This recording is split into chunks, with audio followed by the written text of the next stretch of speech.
अस्सलाम नाज़रीन, आप देख रहे हैं प्रोग्राम काशिफ अब्बासी के साथ। मुख्तलिफ मसाइल ने इस वक्त पाकिस्तान को घेरा, कुछ बैरूनी और कुछ ज़ाहिर है जो सियासी मसाइल पाकिस्तान के अंदर हैं। आज बैरूनी मसाइल पर तो कौमी सलामती काउंसिल का इजलास हुआ, उसमें ये फैसला किया गया कि अगर भारत की जानिब से कोई ऐसी वैसी यानी कुछ जारियत का मुजाहरा किया गया तो मुंह तोड़ जवाब दिया जाएगा। वो तो हो गया बाहर। पाकिस्तान के अंदर कल जब आगा सिराज दुरानी साहब को इस्लामाबाद से गिरफ्तार किया गया स्पीकर सिंध असेंबली, तो कल ही उनके घर के बाहर एहतजाज हुआ। जो पीपल्स पार्टी के जो कैबिनेट है, जो मेंबरान हैं, उन लोगों ने उनके घर के बाहर एहतजाज किया और आज कौमी असेंबली में भी बहुत सख्त एहतजाज हुआ, यहाँ तक के इजलास को मुलतवी करना पड़ गया। ज़ाहिर है बहुत सी आर्गूमेंट्स जो दी गई। खुर्शीद शाह साहब ने सबसे पहले उनकी तरफ से बात की। उन्होंने कहा कि स्पीकर जो है वो एक ऐसा आईनी और जमहूरी ओहदा है जिसकी अहमियत का एहसास होना चाहिए था, जबकि पाकिस्तान तहरीक इंसाफ की जानिब से कहा गया कि अगर इतना ही था 18वीं तरमीम कर ली तो उसके बाद ये भी किया जा सकता था कि नैब के कानून को बदल लेते। आगा सिराज दुरानी साहब की गिरफ्तारी और उसके बाद का सियासी मंजरनामा, इस पर बात करेंगे। हमारे साथ सईद गनी साहब वजीर बल्दियात हैं, सूबाई कराची से मौजूद होंगे। बहुत शुक्रिया आपका। हमारे साथ आरिफ हमीद भट्टी साहब लाहौर से मौजूद हैं। भट्टी साहब आपका भी शुक्रिया। मलिक अहमद खान साहब मुस्लिम लीग नून से ताल्लुक़ है, हमारे साथ लाहौर से मौजूद हैं। और फ़ोन पर हमें ज्वाइन करेंगे। आज अली जैदी साहब ने आना था लेकिन कैबिनेट का इजलास बहुत लंबा खिंच गया क्योंकि आज नेशनल सिक्योरिटी की मीटिंग भी थी। वो हमारे साथ अब फैसल जावेद साहब फ़ोन लाइन पर होंगे, सेनेटर हैं पाकिस्तान तहरीक इंसाफ के। भट्टी साहब आपसे शुरू करता हूँ। ये आगा सिराज दुरानी साहब की गिरफ्तारी, आप उसका आगे पीछे सब जानते हैं कि स्पीकर है, ज़ाहिर है उनका ख्याल है, ऑपोजिशन तमाम ऑपोजिशन का ख्याल है कि कैसा ओहदा है जिसका ख्याल करना चाहिए था। आप इसको कैसे देख रहे हैं? बिस्मिल्लाहिर्रहमानिर्रहीम। काशिफ साहब, एक पाकिस्तान बनाया था, उसकी अवाम है, अवाम के लिए एक आइन बनाया था। हम सबको उस आइन का भी ख्याल रखना चाहिए। जब आप हाकम बनते हैं तो आपके पास कुछ अमानत होती है, हुकूमत नाम की चीज़, सरकारी पैसा जो इमानत होती है, उसमें ख़यानत करना जुर्म बन जाता है। जुर्म FIR बन जाती है, FIR गिरफ्तारी बन जाती है, गिरफ्तारी सज़ा बन जाती है। क्या इम्यूनिटी, मेरे ख्याल में जो कॉन्स्टिट्यूशन में मैंने आइन पढ़ा है, हो सकता है मैंने लाहौर में दूसरा आता हो, उन सिर्फ प्रेसिडेंट या गवर्नर के पास है। अगर उनके ऊपर इल्जाम ये सच है, मैं उसको इल्जाम सच्चा या झूठा नहीं कह रहा, जो मुबैना करप्शन का इल्जाम है, तो उन्हें 5 दफा बुलाया गया, वो तशरीफ नहीं लेके गए, तो बीइंग ऑफिसर उनको क्या करना चाहिए मासूम पकड़ने के? ये किस तरह खतरे में पड़ गया? ये मुकद्दस है था, एक MPA भी मुकद्दस है, एक काउंसलर भी काबिल एहतराम है, काबिल इज्जत है, लेकिन करप्शन भी एक जुर्म है, खोखला कर देता है मुल्क को। एक घर में, एक दुकान में एक सेलमैन 50 रुपए चोरी करे ना, दुकानदार उसको निकाल देता है। घर में किसी सेठ के मुलाजम 2000 रुपए चोरी करे, उसको निकाल देता है। तो मुल्क का अरबों रुपया जो सिंध में, चलो मैं बार बार कह रहा हूं, मुझे इल्जाम नहीं, क्या वो पैसे सिंध की अवाम पे ही लगने थे? सिंध के किसान पे लगने थे, सिंध के डॉक्टर पे लगने थे, सिंध के मजदूर के लगने थे। ये उन्हीं में बदयांती हुई है ना, अगर कहीं हुई है तो भाई जिसने सिंध का पैसा खाया या जो पंजाब का पैसा खा रहा है या जो KP का खा रहा है, क्रिमिनल तो वो है। मुबैना तौर पे इल्जाम ये है, इसकी मेरा ख्याल है। लेकिन भट्टी साहब उनका नहीं, मुबैना तौर पे मैं बार बार कह रहा हूं, मैं मुल्ज़म नहीं ठहरा रहा हूं। ये बार बार ऑपोजिशन का आर्गुमेंट ये है कि अगर आपने गिरफ्तार करना तो इस तरह के इल्जाम तो स्पीकर पंजाब असेंबली पर भी हैं, इस तरह के इल्जाम कौमी असेंबली, इस तरह के नहीं, लेकिन नौकरियों के और दूसरे इल्जाम तो स्पीकर कौमी असेंबली पर भी हैं। वो कहते हैं जब हमारा स्पीकर गिरफ्तार करते हैं तो जाहिर है वो सिंध अफेक्ट होता है, फेडरेटिंग यूनिट्स हिल जाते हैं। क्या ये बात, ये आपको आर्गुमेंट समझ में आता है? देखिए काशिफ साहब, दोनों जमातें पीपल्स पार्टी और नून लीग हुकूमत में रही और इन्हें इसमें अमेंडमेंट कर लेनी चाहिए थी, लेकिन इस लॉजिक में, आर्गुमेंट में बहुत ज्यादा वजन है। मैं पीपल्स पार्टी हो या नून लीग की, मैकेनिज्म एक जैसा होना चाहिए। क्या इंक्वायरी स्टेज में पकड़ना है, इन्वेस्टिगेशन पे पकड़ना है, या रेफरेंस पे पकड़ना है, रेफरेंस की या फिर सजा के बाद मन पसंद नहीं होनी चाहिए। ये इसमें 100% बात इनकी ठीक है, लेकिन खुदा के लिए जब भी करप्शन पे हाथ डालता है उसको जमहूरियत की कमजोरी ना समझे, जमहूरियत की मजबूती समझे। अगर करप्ट सहाफियों को पकड़ेंगे तो साफी और सच बन के उभरेगा, साफ बन के निखरेगा। ठीक, सईद गनी साहब, आपको मेरी आवाज आ रही है? जी आ रही है। हम आपका वो सिस्टम ठीक करने की कोशिश कर रहे हैं, उम्मीद करते हैं कि जल्दी सिग्नल हमें मिल जाएगा और आप बीएसएनडी पर भी आ जाएंगे। सर ये बताइएगा, बड़ा बुनियादी सा सवाल है कि क्या अगर कोई गिरफ्तारी हो, जिसमें ये बात कल भी कही, भट्टी साहब भी कह रहे हैं, मैकेनिज्म पर एतराजात मेरे भी हैं कि क्या इंक्वायरी की स्टेज पर 69 दिन शहबाज शरीफ साहब को गिरफ्तार किया गया लेकिन रेफरेंस दायर नहीं हुआ, एक ऐसा मैकेनिज्म बनाएं जो सब पर लागू हो, चाहे वो पंजाब के चीफ स्पीकर हैं, चाहे वो कौमी असेंबली के हैं, चाहे वो हुकूमती वजीर है, चाहे वो ऑपोजिशन का है। ये एक मैकेनिज्म ऐसा हो जिस पर सबको पता हो कि अगर ये हुआ तो गिरफ्तारी है, ये हुआ तो सिर्फ पूछताछ के लिए बुलाया जाएगा। और ये इस पर आपसे एग्री करते हैं, लेकिन आप अपनी कमजोरी कंसीड करते हैं कि जब आप दोनों पार्टियां हुकूमत में थी तो आपने इसको ठीक नहीं किया। लेकिन क्या सर गिरफ्तारी के बाद निजाम रुक जाना चाहिए? वो कौमी असेंबली जिसके ऊपर कल ये आप लोग ये आवाज उठा रहे थे कि करोड़ों रुपए लग गए और इजलास नहीं हुआ, क्या ये ठीक है कि असेंबली का इजलास ना चलने दें? काशिफ भाई, दो तीन चीज़ें हैं और मैं चाहूँगा कि मैं थोड़ी सी इसकी वजाहत करूँ।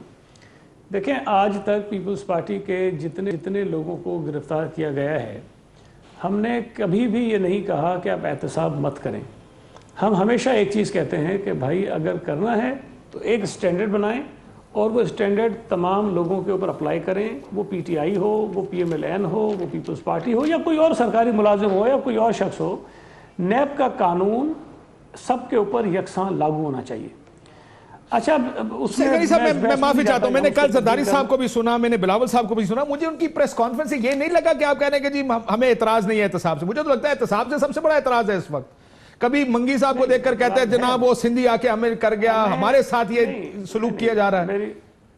काशिफ, मेरी बात पूरी सुन लें। हमें एतराज इस बात पर है कि जब आप पिक एंड चूज करते हैं, अब मैं उस तरफ नहीं जा रहा हूँ, सुप्रीम कोर्ट की जो रिव्यू पिटिशंस वो हुई हैं, अभी आप बात करें आगा सिराज दुरानी की, तो मैं अपने आप को यहीं पे रखूँगा। अगर वहाँ जाऊँगा तो फिर बात कहीं और निकल जाएगी। हमारा एतराज़ ये रहा है कि अगर जो आप कह रहे हैं ना, कानून हमने नहीं बदला, चले हमारा कसूर था, उसके बहुत सारे रीजंस थे, मैं उस बहस में भी नहीं जाता हूँ कि किसकी वजह से नहीं हुआ। अगर चेयरमैन नैब अपने आप को एक गैर जानिबदार शख्स कहते हैं, और होना भी चाहिए उनको, नैब अपने आप को एक आज़ाद इदारा कहता है, उनको होना भी चाहिए। उस चेयरमैन नैब के पास एक इख्तियार है कि वो ये फैसला करे कि किसको कब हमने गिरफ्तार करना है। अब अगर उस इख्तियार का मुनसिफाना इस्तेमाल हो तो फिर शायद हमें ये एतराज़ करने की ज़रूरत ही ना पड़े। हम ये कह रहे हैं कि भाई अगर इंक्वायरी की सतह पे आपने ये अपना इख्तियार इस्तेमाल करना है गिरफ्तारी वाला, तो फिर वो सब पे कर दें ना, हमें तो कोई इतराज़ नहीं है। आप जो पीटीआई पे जिन पे इंक्वायरियाँ सबको पकड़ लें, पीपल्स पार्टी वाले सारे पकड़ लें, नून लीग वाले सारे पकड़ लें। ये अपना इख्तियार जब आप उस पे आप पिक एंड चूज करेंगे, सिलेक्टिव इख्तियार सईद गनी पे तो इस्तेमाल करना है। सिलेक्टिव इख्तियार से एतराज है जिसके ऊपर आपके साथ सब एग्री करते हैं सर, जिसके ऊपर सब आपसे एग्री करते हैं कि ये सिलेक्टिव इख्तियार नहीं होना चाहिए, कानून क्लियर होना चाहिए कि इस राज दुरानी है, चौधरी परवेज इलाही है, चाहे वो प्राइम मिनिस्टर है, चाहे वो चीफ मिनिस्टर है, अगर इस पैमाने पर अगर पूरा उतर गया तो सब गिरफ्तार हैं, अगर इस पैमाने पे पूरा उतरा नहीं तो सर। लेकिन 5 मरतबा बुलाने के बाद भी सिराज दुरानी साहब नैब के पास गए क्यों नहीं? पहले ये तो उसका जवाब तो दे देना जी। अच्छा, मेरी जो मालूमात हैं, अब चूंकि मुझे नहीं पता नैब ने अगर किसी से कोई इंफॉर्मेशन शेयर की है, मेरे पास तो नहीं है। मेरी मालूमात के मुताबिक उनसे कुछ तफसीलात मांगी गई, वो उन्होंने फराहम कर दी। उसके बाद मजीद कहा गया कि इसके अंदर कुछ और तफसीलात चाहिए, वो कम है, उन्होंने वो फराहम कर दी और उनको बुलाया नहीं गया। लेकिन अगर मैं इस बात को मान भी लूँ कि अगर वो 5 मरतबा बुलाने पे नहीं गए, वो कराची में रोज़ाना अपने दफ्तर में बैठते थे, अपने घर से निकलते थे, दफ्तर जाते थे, दफ्तर से घर जाते थे, फिर रहे थे, कोई मफरूर नहीं थे, छुपे हुए नहीं थे, कोई ऐसा शख्स नहीं था जिसकी तलाश में नैब कोई सालों से फिर रही थी। इस्लामाबाद वो गए एक शादी अटेंड करने, शाम 7 बजे की फ्लाइट पे वापस आ रहे थे, उनको कराची एयरपोर्ट में जब उतरते वहां से पकड़ लेते। मतलब जब जा रहे थे सुबह उनको, लेकिन आपका आर्गुमेंट तो तब भी यही रहता ना, स्पीकर को गिरफ्तार किया गया। देखिए ये लेट्स बी फेयर कि अब आप नहीं काशिफ, नेट पिकिंग करें, पहले ये फैसला कर लें कि पाकिस्तान को चलना कैसे है। पाकिस्तान को वैसे चलना है जैसे इससे पहले 60-70 साल चलते आए, या हमने मजीद आगे बढ़ना है? जो कानून में सुकम है उसको ठीक करते करते आगे बढ़ते जाएं। आई बिलीव दिस, नैब के कानून को बेहतर करने की जरूरत है। ये कानून ठीक नहीं है, ये स्वाबीदी इख्तियार, इसको पकड़ लो क्योंकि ऑपोजिशन में है, इसको नहीं पकड़ना क्योंकि हुकूमत में। आई एग्री विद यू, लेकिन सर मुझे आपकी ऑपोजिशन, आप जिस तरह ये क्या मुल्क किसी तरह चलाना है कि अब असेंबली नहीं चलेगी क्योंकि स्पीकर गिरफ्तार हो गया, अब इसके घर के बाहर धरने लगेंगे क्योंकि स्पीकर गिरफ्तार हो गए। मेरी अगर गुजारिश आप सुने ना, देखें ये तो इसका एक पहलू था ना कि इस्लामाबाद से गिरफ्तार किया, सही किया, गलत किया, इंक्वायरी स्टेज पे किया, चले छोड़ दे, सही किया, मैं इस बात को भी मान लेता हूँ। उसके बाद जो कुछ हुआ है उनकी फैमिली के साथ, काशिफ हो सकता है मैं गलत बयानी कर रहा हूँ, मुमकिन है, चूंकि मेरी पार्टी के वो हैं, मैं पीपल्स पार्टी का एक वर्कर हूँ, मैं उनके हक में बात करूँगा, लेकिन कल उनके घर के सामने हमारे पहुँचने से पहले आपके मीडिया के तमाम कैमरे, कोई मेरा ख्याल है 30 के करीब चैनल्स थे जिनके कैमरे वहाँ लगे हुए थे, 30 के करीब, और सारे रिपोर्टर्स मौजूद थे, सब खड़े थे वहाँ पर। जो कुछ नैब ने उनकी फैमिली के साथ वहाँ जाकर किया है, जब नैब के पास पूरी सबूत मौजूद थे, इस मतलब इतने मुस्तरद सबूत थे कि जी आगा सिराज दुरानी की गिरफ्तारी बहुत ज़रूरी हो गई, उन्होंने गिरफ्तार कर लिया। उसके बाद वो घर गए और ये कह रहे हैं कि जी हम सबूत तलाश करने गए। चले आप घर भी चले गए काशिफ भाई, 3 बेटियां, 1 बहू, 1 उनकी वाइफ, उनके जितने नौकर थे उनको कमरे में बाहर बंद कर दिया, मारपीट करने के बाद मोबाइल सबके छीन लिए। उसके बाद उन खवातीन को बाहर लॉन में खड़ा कर दिया और ये साहब जितने भी थे 12-13 लोग, ये सारे उनके घर के अंदर चले गए। हमारे 4 मिनिस्टर्स पहले गए, हमें नहीं पता था कि घर के अंदर क्या सूरत हाल है, क्या नहीं है, कि कितनी फैमिली के लोग, हमें नहीं पता था। 4 मेंबर्स को भेजा गया कि जाकर देखें कि वहाँ क्या हो रहा है, जाके मिले उनसे। शैला रजा गई, इम्तियाज शेख गए, अवैस कादिर शाह गए, शबीर बिजरानी गए। ये जब गए तो इनको अंदर जाने नहीं दिया, उनको बाहर आने नहीं दिया। गेट के दीवार के दरमियान में छोटी सी जिरी होती है, वहाँ से खड़े होकर उन्होंने कोई आवाज़ लगाई तो वो खातून इनके पास आई, उनकी वाइफ थी या बेटी थी, कोई आई। उन्होंने बताया कि जी हम कोई 2-3 घंटे से लॉन में खड़े हैं और हमें अंदर जाने नहीं दे रहे हैं। तो इन्होंने कहा अच्छा अंदर बाहर ही खड़े, तो उनको हमारे वाले कर दो, ले जाते हैं।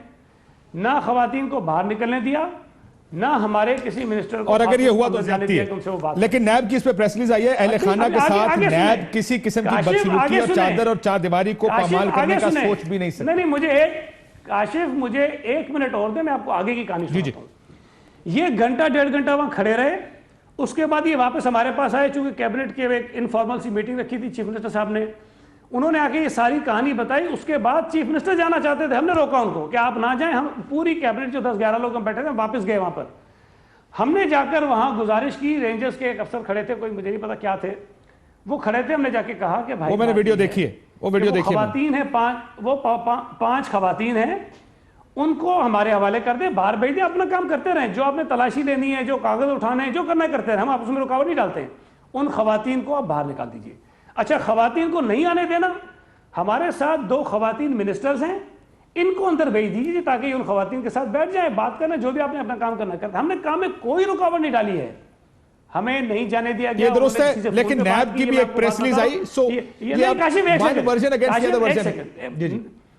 एक सेकंड मैं थोड़ी बात कर लूं, फिर मैं नैब की वर्जन पे आता हूं। उन्होंने, जो रेंजर्स के अफसर थे, उन्होंने कहा कि जी अंदर जाने की इजाजत नहीं है, आधे घंटे में ये तमाम लोग वहां से जा रहे हैं। ये मैं आपको बात बता रहा हूं तकरीबन 9 बजे की। 11:30 बजे तक वो लोग अंदर रहे, हम बाहर बैठे रहे। हमने खाना मंगवाया उन खवातीन के लिए कि अच्छा खाना तो उन्हें अंदर दे दो, वो खाना अंदर लेके जाने की इजाजत हमें नहीं दी गई। हमने ये एहतजाज बाहर किया। अब और जब ये बाहर की कहानी 11:30 के बाद जो पता चला है, वो साहिबान जो गए थे, काशिफ भाई साहब, घर जो है 1000 पता नहीं 1500 गज पे उनका मकान होगा, 12 आदमी गए थे। कितने घंटे चाहिए उनको पूरे घर की तलाशी लेने के लिए? 7 घंटे वो लोग अंदर थे। उन खवातीन ने जो बताया है ना कि वो सोफों पे टांग लगा के बैठे रहे, सिगरेट पीते रहे वहां, और उनकी बहू को चूंकि एलर्जी होती है, उन्होंने कहा कि भाई सिगरेट मत पिए, मुझे तकलीफ होती है, तो वो धुआं उनके मुंह पे मारा गया सिगरेट का, और उन्हें कहा गया कि और पिएंगे। अगर ये सब हुआ तो गलत, आपको अंदाजा नहीं हम आपके साथ क्या कर सकते हैं। अगर ये देखें ना, ये मैसेज आप देना चाहते हैं कि स्पीकर की फैमिली के साथ हम ये अशर करेंगे, तो फिर मुझे बताइए कि यार आइन का आर्टिकल 14 क्या कहता है? काशिफ बिल्कुल ठीक कह रहे सर, ये इसीलिए इस पर एतराज, इस इशू पर तो आपके साथ प्रेस रिलीज आ गई, ये झूठ बोलते हैं। आप कह रहे हैं झूठ बोलते हैं। फैसल जावेद साहब, मैं इससे पहले के मैं तो कह रहा हूं मीडिया खड़ा था आपका, भाई मीडिया खड़ा था। नहीं, मैंने देखा कुछ वीडियोस तो मैंने भी देखी है जिसमें वो रेंजर्स के अफसर से कहा जा रहा था कि खवातीन कम से कम शैला रजा को अंदर जाने दे। वो वीडियो तो मेरा हाल है, वो फोन से बनी वीडियो तो बड़ी वायरल हुई भी है।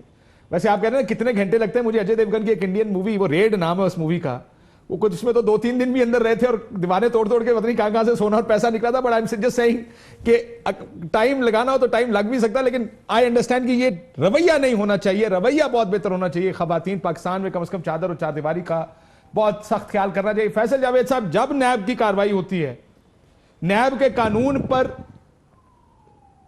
तनकीद होती है, आप क्यों नहीं इसको बेहतर कर लेते?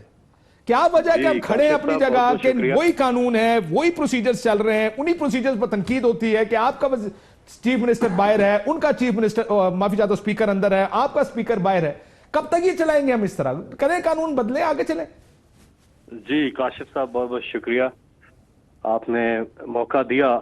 एक चीज तो यह है कि नंबर 1 सवाल ये पैदा होता है कि ये नैब का कानून बनाया किसने? सर हो गया, गलत बना, गलत चल रहा है, गलत कार्रवाइयां हो रही हैं, अब आपकी काशिफ हुकूमत आ गई है, कुछ तो करे बजाय इसके कि अच्छा काशिफ साहब, आपने रवैयों की बात की, मैं एक चीज सोच रहा था जी कि आप इमेजिन करें कि ये किसी आम आदमी के साथ होता, और होता है ना, उस पे कभी कोई बहस होती है ना कुछ। आम आदमी के लिए कानून अलग, खास आदमी के लिए कानून अलग, ऐसा नहीं हो सकता। एक हदीस है कि तुमसे पहले कौमें बर्बाद की गई, जहां ताकतवर के लिए अलग कानून था, कमजोर के लिए अलग कानून था। ठीक, तो ये नहीं हो सकता नए पाकिस्तान में कि अलग अलग कानून हो। सर ये नहीं कह रहा आपसे कि उनके लिए उसकी- कानून अलहदा कर दें, ये कहा जा रहा है कि यूनिफॉर्म कानून बनाएं जिसमें आप पर भी वही कानून लागू हो, उन पर भी वही कानून लागू। अभी जो कानून है वो उन पर भी वही लागू हो रहा है और हम पे भी वही लागू हो रहा है। फर्क ये है कि हम रोना धोना नहीं करते, हम कानून की पासदारी करते हैं, इंसाफ के तकाजे पूरे होने देते हैं, चाहे वो कितना ही कोई बड़ा वजीर क्यों ना हो। और हमारे यहाँ देखें, बाबर अवान का हुआ इस्तीफा, आजम सवाती साहब का हुआ इस्तीफा, अलीम खान का हुआ इस्तीफा, हमने तो कोई रोना धोना नहीं किया। अब अगर आप बात करें कानून में तरमीम के हवाले से, तो उस हवाले से भी हमारा मौक़िफ़ बिल्कुल ये डॉक्टर क्लियर है। समद साहब की गिरफ्तारी पर क्या हुआ था फैसल साहब? जी, डॉक्टर समद साहब की गिरफ्तारी पर क्या हुआ था? नहीं, कानून अपना रास्ता ले रहा है, उसमें यह है कि कानून तो अपना रास्ता ले रहा है, कोई रोना धोना तो नहीं किया ना, कानून अपना रास्ता ले रहा है, कहीं रुकावट नहीं बन रहे। ये जरूर है कि एक शख्स है, देखिए जिसका दिल करेगा हमारी उस पर पार्टी से जो शर्मनाक भी हरकत ताल्लुक है, है, कोई मसला वजीर ये हो, है, कोई सर, हो। ठीक। अब इमरान खान की आप मिसाल ले, वजीर आजम पाकिस्तान, जब इससे पहले इनकी बहन का चल रहा था, कोई कहीं हम कानून के आगे किसी जगह आके रुकावट बने कि जी हम जीरा हैं, ये वो, ये ऐसा पाकिस्तान हमने देखा ही नहीं था पहले काशिफ भाई। और फिर इससे पहले अगर आप देख ले, जब इमरान खान ने हमेशा कहा कि पहले अपने आप को वो एहतसाब के लिए प्रेजेंट करेंगे, 1.5 साल तक मुकदमा चला। मुकदमा क्या बनाया इन्होंने? पैनामा। आवाज नहीं आ रही मलिक साहब को जाने से पहले। भट्टी साहब, ये दोनों आर्गुमेंट आपके सामने, आप किस आर्गुमेंट से एग्री करते हैं ब्रीफली बताएं, फिर मैं मलिक साहब के पास भी जाऊं इस पर। देखें, एक तो सईद गनी साहब ने जो फरमाया, अगर खवातीन से नामुनासिब रवैया अपनाया गया, सराय दुरानी साहब की साहबजादियाँ इस कौम की बेटियाँ थी, नहीं होना चाहिए, किसी भी कीमत पे नहीं होना चाहिए, बहू बेटी सबकी बराबर है। लेकिन मैं बताऊं, और ये दूसरे जावेद साहब गालबन कह रहे थे तुमसे पहले वो कौमें बर्बाद इसके लिए हो गई कि उनके ताकतवर के लिए कानून और था, कमजोर के लिए और था। वो भाई कौन सा नया पाकिस्तान? 3 दिन पहले लाहौर से एक बंदा उठा के ले गया, 2 दिन में जोर लगाता रहा, पता नहीं चला किस कानून के तहत गिरफ्तार किया। और मुझे एक बेहतरी तो ला दो नए पाकिस्तान में, एक बेहतरी, एक, मैं चैलेंज कर रहा हूं। छोड़ दें यार, ये सच है, नैब का चेयरमैन साहब हुक्मरानों ने बनाया, यही पावर उनके पास थी, लेकिन पहले मुकमुका की सियासत थी, उस पर इंप्लीमेंट नहीं हो रहा था। हाँ अब हुआ। अब सारी जमातों को मिल के बैठना चाहिए कि मैकेनिज्म एक तैयार करने, वो तमाम जमातों के लिए एक हो, वो करप्शन के खिलाफ हो, जमातों के या शख्सियात के खिलाफ ना हो। लेकिन नए पाकिस्तान में ऐसी था, काशिफ साहब खुशी की बात नहीं है, जितनी बैड गवर्नर्स अब है ना, शायद ही हिस्ट्री में कभी हो। चंद सहाफियों ने, चंद ब्यूरोक्रेटों के प्रोग्राम किया। नए पाकिस्तान में लाहौर नहर के करीब एक दफ्तर है, उस एक अफसर मीटिंग करता है कि इनके टेलीफोन टेप करो, इनको स्क्रू करो। भाई पुराने पाकिस्तान में भी ये भी था, नए भी यही है। आप हमें कौन से पाकिस्तान पत्थरों के जमाने में ले गए हैं? छोड़े ये बातें। हाँ, कानून एक के लिए। अगर सराज दुरानी पकड़ा जा सकता है, पकड़े जा सकते हैं, अलीम हाँ पकड़े जा सकते हैं, तो मुझे बताएं वो सुलेमानी टोपी परवेज खटक ने क्यों पहनी हुई है? वो एक ही परवेज, तो ये एक परवेज और भी है पट्टी साहब, दूसरे परवेज साहब भूल गए हो। नहीं, जितने भी हैं, मैं कह रहा हूं इसका मैकेनिज्म हो ताकि परवेज लाई नाम है उनका। भी आपका मलिक साहब, अब मैं मलिक साहब ताकतवर बिल्कुल ठीक है, कमजोर के ये झूठे दावे ना कर सके। मसला यह है मलिक साहब, इस वक्त पीटीआई की गवर्नमेंट हर जगह आकर अपने 3 वजीरों का मिसाल देकर कहती है जी हमारे वजीरों ने इस्तीफा दे दिया, नॉट रियलाइजिंग कि आपका काम सिर्फ इस्तीफा देना नहीं, कानून बेहतर करना भी है। लेकिन सर प्राइम मिनिस्टर साहब आना चाहते थे इजलास में, ऐसा लगता है कि ऑपोजिशन ने भी फैसला कर लिया कि जब तक ये एहतसाब हो रहा है, ये असेंबलियां ये नहीं चलेगा। कई सब 3 बुनियादी बातें हैं। आपका बहुत शुक्रिया। देखें, जहाँ तक ये कहना है कि तहरीक इंसाफ के वज़रा ने इस्तीफ़ा दिया, तो आज़म सवाती साहब ने सुप्रीम कोर्ट की कोई 8 पेशियों के बाद जब बिल्कुल बेंट डाउन हो गए और जब ये साबित हो गया कि पॉलिटिकल इंटरफेरेंस की बदतरीन मिसाल की गई आईजी के ट्रांसफ़र पे, और ये चीज़ एक्सपोज होगी कि गरीब बाजोड़ के पठान के वो जो वहाँ पे सेटलर था उसकी जगह पे कब्जा कर लिया, तो फिर एक इन हालात में इस्तीफा देना, जब सोशल मॉरल बिल्कुल ही आप सामने एक्सपोज होकर खड़े हो नहीं गए, सर, तो वो लेकिन resignation देखिए नहीं अगर होती। आप एक इस्तीफे की मिसाल देंगे, बाकी 2 इस्तीफे तो कम से कम दिए गए ना। Let's not delve into one resignation, there were 2 other roles. मैं अर्ज करता हूं सर, मैं अर्ज करता हूं काश साहब, ठीक आपने दुरुस्त कहा, लेकिन तीनों इस्तीफों के सर्कमस्टेंसेस हैं, और इस्तीफा वो होता है जो फ्री विल के साथ, once you have been alleged upon, you resign and you step aside. But if you contest and face it, that is not a resignation. वो रेजिग्नेशन जब आप सर्कमस्टेंसेस के साथ देते हैं, आप रेजिग्नेशन का सिंपल लॉ पढ़ लें, उसकी तो एबीसी ही है, जब आप फ्री विल के साथ दे के जाते हैं। जहां नहीं, तक लेकिन सर स्पीकर ये साहब इस की तरह का arrest इस्तीफा मामला है, आपके किस वजीर ने दिया? मुझे कोई मिसाल याद करा दें जिसके ऊपर नहीं, देखिए, corruption क्योंकि का केस बना हो, arrest हमारा हुई। ये मानना है कि हमारे साथ विक्टिमाइजेशन की जा रही है। हम सर ये तो मान पिछले रहे हैं कि 60 ये मेला फाइडी 70 के साल से साथ पूरे हो रहा है। पाकिस्तानी पॉलिटिशियंस का ये नहीं, मानना है कि और ये साथ-साथ प्रूव हो रहा है इस ना मुल्क सर। में सिर्फ नहीं, काश साहब, विक्टिमाइजेशन होती देखिए, है। आप दुरुस्त देखिए मेरी बात, नहीं ऐसे नहीं सर, इस मुल्क में तो साथ-साथ फरिश्ते prove हुकूमतें हो करते हैं सर, बाकी तो आप भी जानते हैं, मैं भी जानता हूं, नहीं, एग्री नहीं, करता हूं आपसे, काशिफ फरिश्तों की साहब, हुकूमत देखिए, रही है, वजीर तो कभी गलत नहीं हो सकते। मैं गवर्नेंस, काशिफ साहब इजाजत दें, मैं गवर्नेंस के साथ अटैच्ड करप्शंस के एलिगेशंस पे बात करना चाहूंगा आपके साथ, क्योंकि बाकी मियां नवाज शरीफ साहब के केसेस पर बड़ी बात हुई, उस पर मेरा जो नुक्ता नज़र है वो आपने तस्लीम नहीं किया, आपका हम नहीं मानते, हम नॉन डेक्लेरेटरी रजीम के खाते में फंसे हैं, आप उसको कि इसको बताएं कैसे आया, वो एक अलहदा बहस है, उसको अलहदा रहने दें। हमारा झगड़ा ये रहा कि जो गवर्नेंस के साथ अटैच थे करप्शंस के एलिगेशन, जिनमें टेक्स्ट बुक केस शहबाज साहब का था, आशियाना एक्सपोज हुआ आपके सामने, कुछ नहीं हुआ उसमें, रमजान शुगर मिल एक्सपोज हुआ, कुछ नहीं हुआ उसके सामने। लेकिन रमजान तो शुगर मिल में नाला बना है सर, मसला ये है, ये तो मैं जाती तौर पे जानता हूं, इस रेफरेंस से पहले जानता हूं, ये तो हुआ है। मुझे आपकी ड्राइविंग की रोड बनी, आप माने ना माने, जाती फायदे के लिए अरबों रुपए लगाए जाते हैं, करोड़ों लगाए जाते हैं। सर देखिए ये हुआ होता तो है ना, पकड़ा नहीं जाता। नहीं, अलाउ मी टू से इट सर। देखें, जब ये मुकदमा अदालत में चला तो मैंने दोनों तरफ के नैब के मौक़िफ़ को भी सुना और जो मियां शहबाज शरीफ साहब के वकला थे उनके मौक़िफ़ को भी सुना, तो वहां पर यह बात इस्टेब्लिश हुई कि रमज़ान शुगर मिल के ड्रेन केस के अंदर कोई टुथ नहीं है, इस बुनियाद पर कि वो दोनों आबादियों को कनेक्ट करता है, और उस नाले के साथ वहाँ की जो सीवर ड्रेनेज की स्कीम थी, वहाँ के लोकल रिप्रेजेंटेटिव्स की रिकमेंडेशंस पे लगा था। हाँ, यस, ये मैं मानता हूँ कि उसके साथ उस शुगर मिल को भी कुछ फायदा हुआ होगा, बहुत फायदा हुआ। I agree to that. बहुत मैं फायदा बिल्कुल का मैं कारपेट के नीचे मैं आपको ये भी उनकी भी वहां से, मैं ये भी बता दूं मैं सर, एक सेकंड सर, एक भट्टी साहब एक सेकंड यार, इस तरह करा करे, मुझे भी सुनी है सर, मैं आपको एक और बात भी बता दूं इसमें, मेरी जो बात तो पिछले सुन। एक्सीएन थे जिनको कहा गया आप ये करें, वो अपनी ट्रांसफर करा के चले गए कि कल लैब पकड़ लेगी। सर मैं नहीं कर सकता ये, मैं आपको ये भी खबर दे रहा हूं।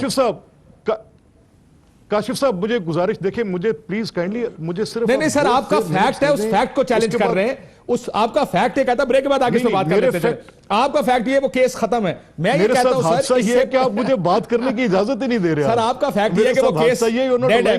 मेरा ख्याल है भट्टी साहब ये कह रहे हैं, मैं भी ये कह रहा हूं, वो केस बड़ा सख्त केस है। मुझे ये यकीन है कि अगर आप मुझे 2 मिनट दे देंगे, अभी तो लाली ब्रिज पर भी, तो अभी तो लाली ब्रिज भी बना था एक, जिससे गन्ना आता है फैक्ट्री की तरफ। सर देखें, ये इस तरह पब्लिक वेलफेयर के प्रोजेक्ट्स के ऊपर आप अगर उनको करप्शन के साथ जोड़ते हैं तो भले से जोड़ते हैं, जाती मफाद के साथ जोड़ता हूं सर, करप्शन के साथ नहीं, जाती मफाद के साथ जोड़ता हूं। इसमें जाती मफाद का ताल्लुक ही कोई नहीं। रायविंड की रोड भी बनी थी, उस पर बड़ा हुआ सर, रायविंड से एक रोड तो रायविंड रोड होती है एयरपोर्ट गई, वो भी बनाई गई सिर्फ इसलिए ताकि एयरपोर्ट जल्दी पहुंच जाए। वो जो रायविंड रोड है, ये वो जो रायविंड रोड है, उस रायविंड रोड के जो डायरेक्ट बेनिफिशियरी हैं वो सिर्फ मियां नवाज शरीफ हैं। चले, मैंने मान लिया, आगे चलें, बात तो करने की इजाजत दे दें। ब्रेक के बाद मैं बात एक करते हैं सर, मुकदमे की मुझे बात ब्रेक कर का रहा हूं बार आपके बार साथ। कहा जा रहा है, मैं एक ब्रेक के बाद वापस आता हूं, फिर आपसे ब्रेक लेते हैं नाज़रीन, ब्रेक के बाद वापस आता वेलकम बैक नाज़रीन। अभी थोड़ी देर पहले जिस इशू की बात हुई थी उस पर नैब की एक प्रेस रिलीज आ गई है। Doctor Abdul Samad, director archaeology, जो आर्कियोलॉजी और म्यूजियम पेशावर, उस पर कौमी एहतसाब ब्यूरो की प्रेस रिलीज कहती है कि कौमी एहतसाब ब्यूरो के चेयरमैन जनाब जस्टिस जावेद इकबाल ने, ये पुरानी प्रेस रिलीज है, माफी चाहता हूं, लेकिन फौरी आ गई थी उसके बाद, गिरफ्तारी का सख्त नोटिस लेते हुए डीजी नैब खैबर पख्तूनख्वा को हिदायत की है कि doctor Abdul Samad, director archaeology और म्यूजियम पेशावर को हर सूरत में चेयरमैन नैब के सामने 18 फरवरी सोमवार को नैब हेडक्वार्टर इस्लामाबाद में बमाम मुतल्लका रिकॉर्ड और उन पर लगाए गए इल्जामात की तफसीलात के साथ पेश किया जाए। यानी ये जो इल्जाम लगता है बार बार कि कोई ना कोई लिंक है हुकूमत और नैब के दरमियान, वज़ीर आज़म साहब ट्वीट करते हैं, आगे से ये प्रेस रिलीज आ जाती है नैब की। सो ये इस चीज को भी सॉर्ट आउट करने की जरूरत है। मलिक साहब, आपको एक रिमार्क कर दें, हमारा शायद इस बात पर तो कंसेंसस है सबका, कानून बेहतर करें, इसके अलावा चारा नहीं, वरना ये पिक एंड चूज का मामला खराब करेगा इस हुकूमत को। सर, क्विक रिस्पॉन्स करना आपने, फिर मैं एक अगले इशू पे जाना। सर, ये बिल्कुल, ये तो तयशुदा बात है कि इस कानून की बुनियाद पर जो कुछ भी होगा उसके ऊपर हमेशा एतराज़ात उठते रहेंगे। ये आज भी करना पड़ेगा, ये कल भी करना पड़ेगा, इसको दुरुस्त किए बगैर गुजारा नहीं। मैं सिर्फ ये कहना चाह रहा हूँ कि जो स्पीकर साहब की गिरफ्तारी वाला मामला है सर, उसमें देखिए 3 लीगल प्रेमिसेस पे इतना बड़ा एलिमेंट ऑफ सरप्राइज जब भी हो तो वो फेयरनेस के साथ किया गया काम नहीं होता। स्पीकर सिंध असेंबली की गिरफ्तारी इस अंदाज में की जानी काबिल एतराज़ है, और ह्यूमन राइट्स की वो वायलेशन जिसमें आप उनकी ख़वातीन के साथ ये मिसट्रीटमेंट वहाँ पर की गई, चादर चार दीवारी का तकद्दस पामाल किया गया, इससे ज़्यादा संगीन मामला करप्शन को पकड़ने वाले अदारे खुद इस तरह की एट्रॉसिटीज़ कमिट करते फिरे, ये तो सर किसी सूरत भी काबिल कबूल नहीं है।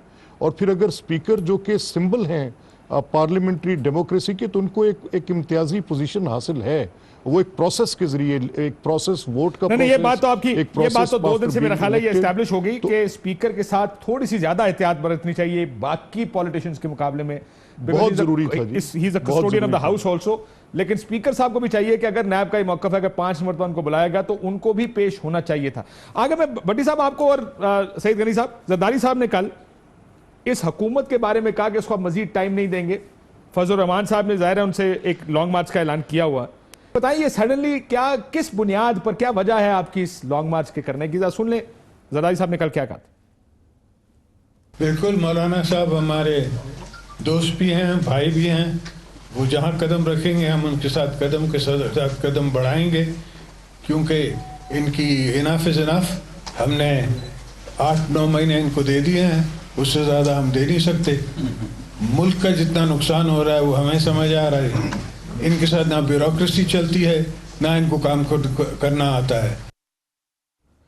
सईद गनी साहब, एक तो 6 महीने हुए मेरा ख्याल है, लेकिन इनफ इज इनफ। अब अगर ऑपोजिशन को ना लगे कि 6 महीने में हुकूमत, उनका ख्याल है कि ठीक काम नहीं कर रही, बाजी लॉन्ग मार्च करें, हुकूमत गिराएं, बहुत हो गई।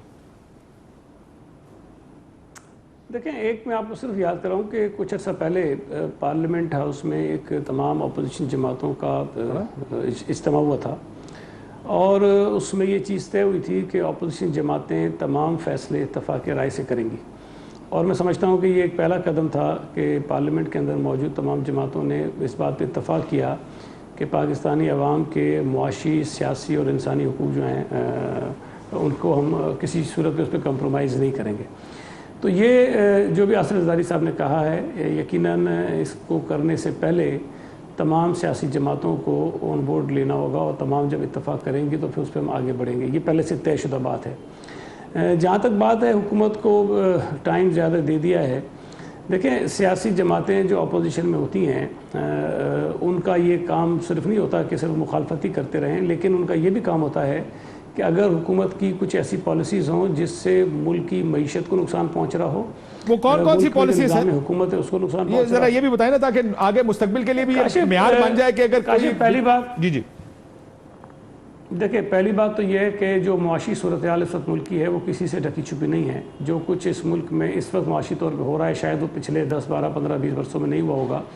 और ये जो हुकूमत जो अपने आप को माहिरीन की एक टीम साथ रखने की दावेदार थी, और इनको ये था कि हमारे लोग आएंगे तो पता नहीं हम तो चंद दिनों के अंदर दूध और शहद की नहरें बहा देंगे, ये दावे करके जब हुकूमत आई हो, तो इस वक्त अगर आप देखें तो मैं समझता हूँ कि हर सतह पे मईशत की, आप कह रहे हैं मईशत इज द प्रॉब्लम। मैं माफी चाहता हूं, मेरा वक्त थोड़ा सा कम है, मैं I do quickly on this. Number सबसे बड़ा इशू है। और इस वक्त मैं आज शाहिद साहब को सुन रहा था, शाहिद खाकान अब्बासी साहब आपकी हुकूमत के 5 साल के बाद कह रहे थे कि इन्फ्लेशन डबल डिजिट्स में थी, हमने आके बेहतर किया। सो आगे चलिए, आप कह रहे हैं कि एक तो मईशत खराब है, और दूसरी मैं समझता हूँ कि जो इस वक्त आपके इंटरनेशनल अफेयर्स हैं, जो ताल्लुकात हैं दीगर मुल्कों से, ठीक है सऊदी अरब के फरमारवा वो जो वलीअहद आ गए, चाइना के साथ चीज़ें ठीक हैं, लेकिन मजमूई तौर पर जो बैनुल-अक़वामी ताकतें हैं उनके साथ आपके ताल्लुकात ठीक नहीं है। पड़ोसियों के साथ आपके तो अमेरिका के ताल्लुकात भी ठीक हो गए, और जब इंडिया से नहीं मैं उस तरफ आ रहा हूँ। देखिए, अमेरिका के अगर कुछ आपके साथ ठीक हुए तो उसके रीजन कोई और सर, चीन भी ठीक हो गया, अमेरिका ठीक हो गया, सऊदी अरब ठीक हो गया, अबू धाबी ठीक हो गया, और क्यों ठीक करना है? नहीं, सऊदी अरब कब आपके साथ खराब था मेरे भाई? खराब तो आपके साथ अफगानिस्तान का मामला है, खराब तो आपके साथ ईरान का मामला है, खराब तो आपके साथ भारत का मामला है। और सबसे बड़ी बात यह है कि भारत जो पूरी लॉबिंग करता है पूरी दुनिया में पाकिस्तान को आइसोलेट करने के लिए, वो बहुत खतरनाक बात है। और ये हमें मानना चाहिए कि शायद हमसे ज्यादा असरअंदाज होता है। सर, मैं जरा भट्टी साहब को और मलिक साहब को भी इसका जवाब ले लूं। अगर आप ये कह रहे हैं खारजा पॉलिसी खराब है, मईशत खराब है, भट्टी साहब वो कहते हैं मईशत बड़ी खराब कर दी है इमरान खान साहब की हुकूमत ने, इसको अब 6 महीने बाद घर जाना चाहिए। अच्छा काशिफ साहब, मैं आपको हैरान करने लगा हूं एक बात पे जो सारी दुनिया तनकीद करती है। मेरा ख्याल है इस हुकूमत में ज़्यादा काम मिनिस्टर जो है फिनांस वो कर रहे हैं।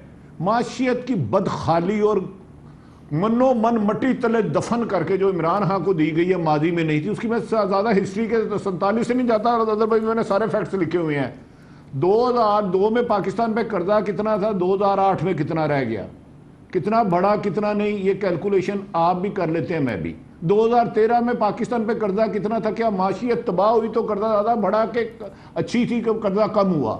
2018 में पाकिस्तान पे कर्जा कितना था, ये मैं आपको मिसालें दे देता हूँ और फिगर भी दे देता हूँ।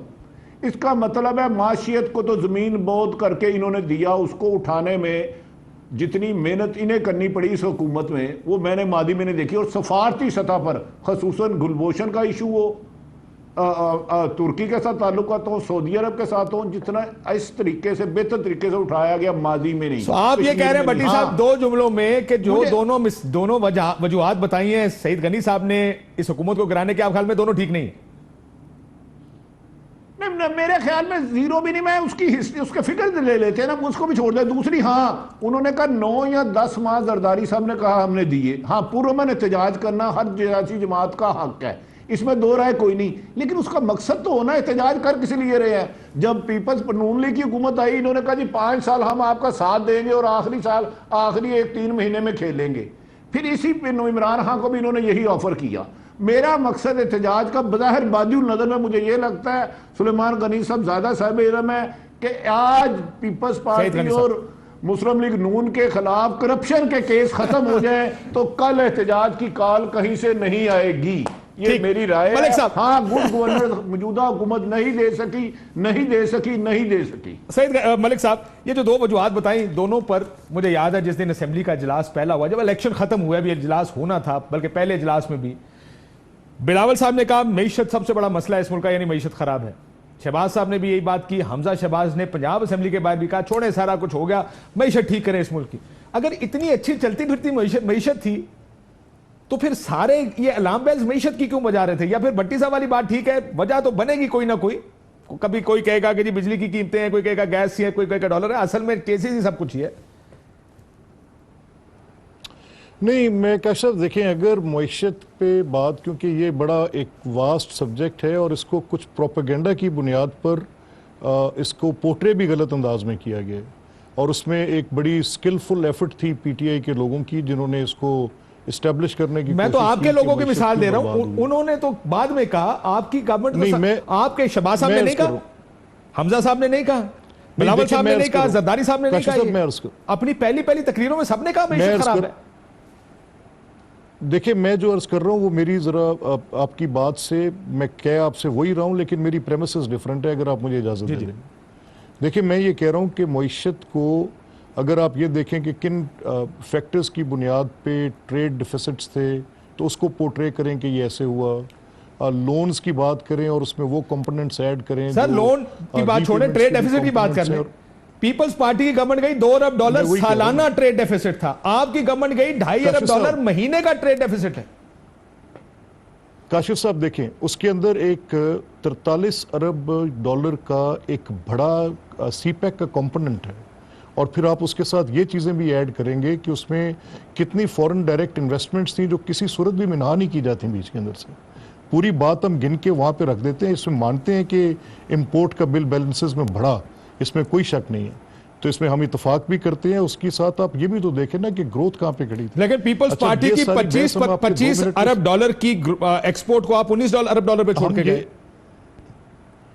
नहीं, मैं ये आपसे एक इत्तेफाक करते हुए इस बात पे कि पीपल्स पार्टी के दौर में एक्सपोर्ट 25 थी और यहाँ पे 19 थी, ये कहते हुए मैं कह रहा हूँ कि इंपोर्ट का बिल भी बढ़ा आपका, इसमें भी कोई शक नहीं है। लेकिन बुनियादी सवाल यहाँ पर यह है कि अगर इस हुकूमत का, अभी हम इस आपका आज आपके साथ इकोनॉमी पे अगर बात करेंगे तो डिटेल कर लेंगे किसी दिन बैठ के, लेकिन हुकूमतें, सियासी हुकूमतें जिनके अंदर बुनियादी तौर पे एक मेलाफाइडी के तहत हेट्रेड की अप्रोच के साथ, और एक ये तय कर लिया जाए कि नए पाकिस्तान में सिर्फ तरीके इंसाफ के लोग जिंदा रहेंगे और बाकी सबको मलून करार दे दिया जाए, और फिर वो उसको, उस एजेंडे को, हुकूमती वसाइल को झोंक कर उसको प्रोपोगेट किया जाए, और फिर उसके साथ जो एक नैब का लॉ है उसको सर, as a आपका tool कहा use इकॉनमी किया में जाए और incumbent हुकूमत गिराने में government नैब के removal लॉ का, को ले आए। और फिर उसके बाद मैं सईद गनी साहब से मैं ब्रेक पे कह रहा जाने से हूं- पहले एक छोटी बात पूछ लूं। सईद गनी साहब, मैं तो सीधी मईशत, बात कर रहा हूं, मैं तो ढकी छुपी बात ही नहीं बिल्कुल कर रहा। ठीक है। जब आप लोगों की सेल्फ रिस्पेक्ट इंजर करते हुए जा रहे होंगे तो फिर कौन सी हुकूमत और कैसी हुकूमत जब गिराएगी, अपनी एफर्ट करके गिराएंगे यार।